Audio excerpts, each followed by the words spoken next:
Hello tout le monde, on se retrouve aujourd'hui pour un bilan lecture. Au programme nous avons 7 ou 8 tomes différents, pas de série complète, rien, juste des tomes un par un de plusieurs séries que j'ai pu lire hier. Pas mal de bonnes lectures, une petite déception, je vais vous montrer ça de suite. On commence par le one-shot Solitude d'un autre genre, édité chez Pika. Donc c'est encore une œuvre autobiographique de Kabi Nagata. J'aime beaucoup ce qu'elle écrit. Je vous avais déjà parlé de Journal de ma solitude et Boire pour fuir ma solitude. La suite et la suite de la suite respectivement. Et donc j'ai lu sa première œuvre Solitude d'un autre genre. Elle va d'ailleurs sortir une nouvelle série au mois de juin. Enfin il va y avoir une nouvelle série chez nous surtout au mois de juin également chez Pika. Et j'ai très hâte. Pour le style, on est vraiment un petit peu en semi-couleur tout rose comme ça. Et j'ai adoré ma lecture.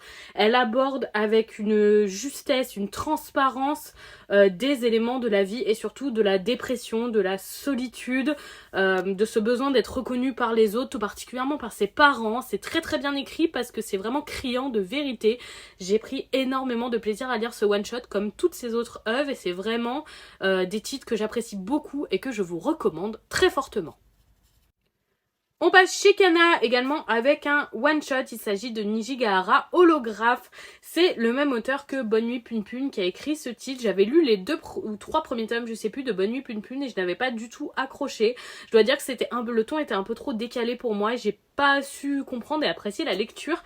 Mais je voulais quand même laisser une seconde chance à cet auteur parce qu'apparemment c'est un auteur à ne pas louper.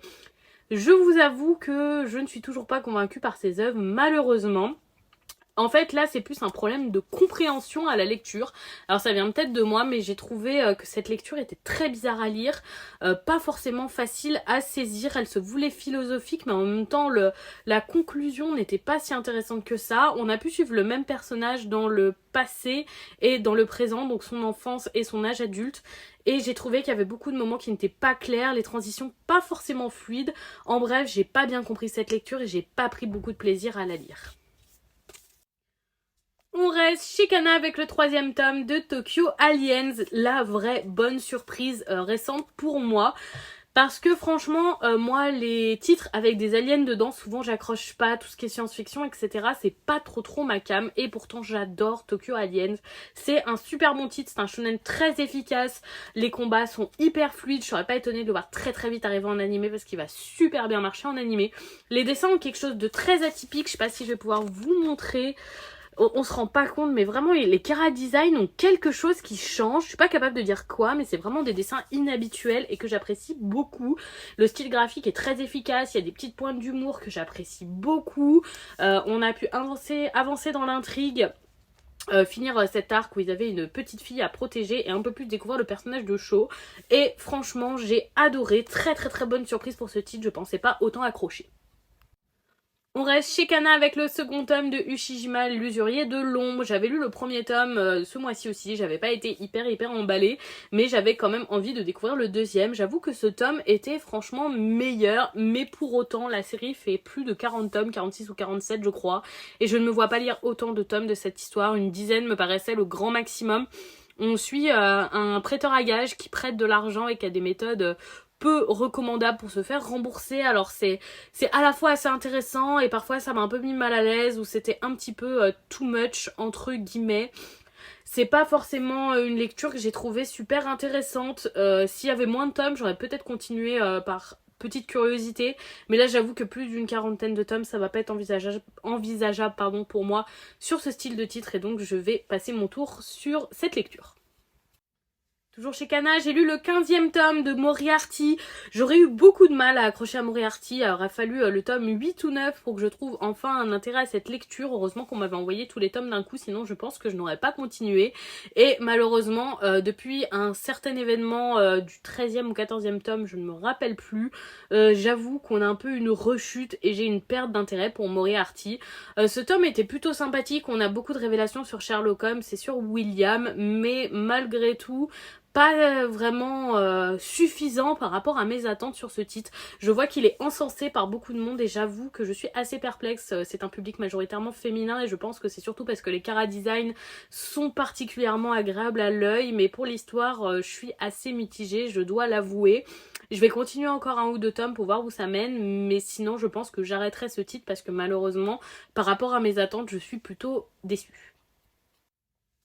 On passe chez Kiyun avec le 4e tome de La Danse du Soleil et de la Lune, donc par le même auteur que Kazane. Je n'ai pas du tout accroché à Kazane, voleuse de visage, mais j'adore vraiment La Danse du Soleil et de la Lune. L'histoire est très très intéressante, les chara-designs sont toujours aussi beaux, rien à redire sur les dessins, c'est sublime, tout à fait à mon goût. Et ce tome nous a permis de mieux découvrir un de nos, entre guillemets, antagonistes, parce que je trouve qu'il y a quand même une nuance entre protagoniste et antagoniste, entre le bien et le mal, ce qui fait plaisir pour ce genre de lecture, parce que souvent les mangas sont très tranchés entre les gentils et les méchants, et là c'est vraiment plaisant de voir que c'est nuancé et on a pu découvrir en profondeur un de nos personnages, et je dois dire que je le trouve très intéressant et que j'ai envie d'en savoir encore un peu plus, même si on a déjà pu découvrir beaucoup de sa vie. J'ai maintenant envie de sortir de ce flashback et de découvrir son présent, parce que vraiment c'était très très agréable à lire. Et on finit avec une nouveauté de chez Manabooks, il s'agit du 1er tome de Your Turn to Die. J'ai été assez curieuse de découvrir ça parce que j'ai vu que ça avait un style un peu thriller en huis clos, et en général j'aime bien ça, mais là j'avoue que je n'ai pas du tout accroché à la lecture.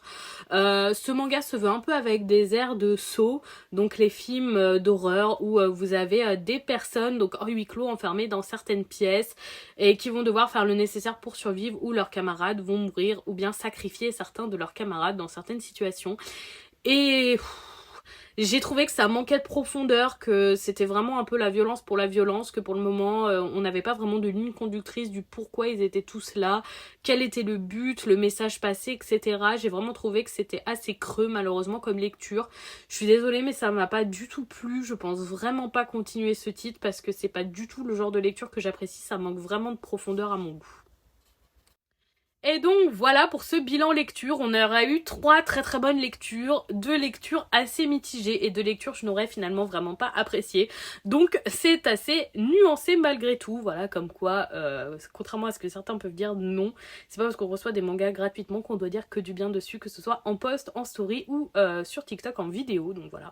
Ça changera de ce que certains peuvent colporter sur les réseaux sociaux qu'on voit un petit peu trop souvent en ce moment parce que c'est assez faux, en tout cas pour ma part. Donc voilà, j'ai quand même eu de très très bonnes lectures, ça reste un bilan intéressant même s'il y a certaines séries que je vais pas continuer, certaines qui sont entre guillemets sur la sellette. Mais voilà, ça reste toujours un plaisir ces lectures.